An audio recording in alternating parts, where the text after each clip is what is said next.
Les gens ne se rendent pas compte de l'importance du réseau électrique. On voit une centrale, qu'elle soit nucléaire ou un panneau solaire, on le voit, et on voit la prise ou l'interrupteur chez soi, et on ne se rend pas compte de ce qu'il y a entre les deux. Sans ce qu'il y a entre les deux, il n'y a tout simplement pas d'électricité. Et ça, c'est l'importance cruciale du réseau électrique. Pas seulement les lignes à haute tension, mais les transformateurs, la distribution, la gestion de tout ça, les interconnexions avec les autres États membres. C'est d'une complexité épouvantable, mais c'est très bien géré par ce qu'on appelle les ingénieurs de réseau. Ils font un boulot extraordinaire, inconnu du grand public, mais c'est fantastique et ça marche. Ce qui s'est passé en Espagne, c'est que donc il y a eu un incident, mais il n'a pas été absorbé par le réseau. Pourquoi n'a-t-il pas été absorbé par le réseau? Parce qu'à ce moment-là, il y avait 75% d'électricité solaire. Et un panneau solaire, quand il tombe en panne carrément. Et donc, on s'est retrouvé avec 75% d'électricité en moins.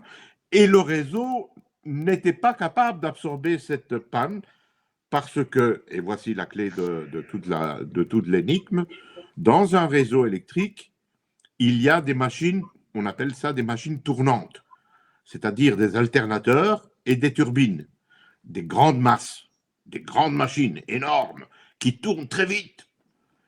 Et tout ça tourne à une très grande vitesse qui donne de l'inertie. C'est comme quand vous allez en vélo, que vous arrêtez de pédaler, mais il continue. Voilà. Et donc ces machines continuent, et il y a un incident quelque part, la machine continue à tourner et absorbe. Mais quand vous n'avez pas les machines tournantes, puisque 75% étaient faits avec des panneaux solaires, le réseau déclenche, et le réseau a déclenché. Donc, on redit que déclencher, ça veut dire disjoncter, en fait. Disjoncté, le réseau disjoncte et il ne peut plus fonctionner. Donc, c'est vrai qu'il y a une cause qu'on ne connaît pas, mais ça, c'est banal, ça peut arriver partout. Mais s'il y avait des machines tournantes, personne ne s'en serait aperçu. Et quand il n'y a pas de machine tournante, il n'y a pas d'inertie, et donc il y a eu un blackout. C'est la démonstration de ce que les experts en réseau électrique disent depuis des décennies. On ne peut pas avoir trop d'énergie renouvelable dans un réseau.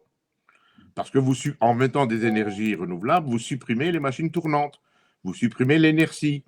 Et en supprimant l'inertie, on savait très bien qu'il y avait des blackouts.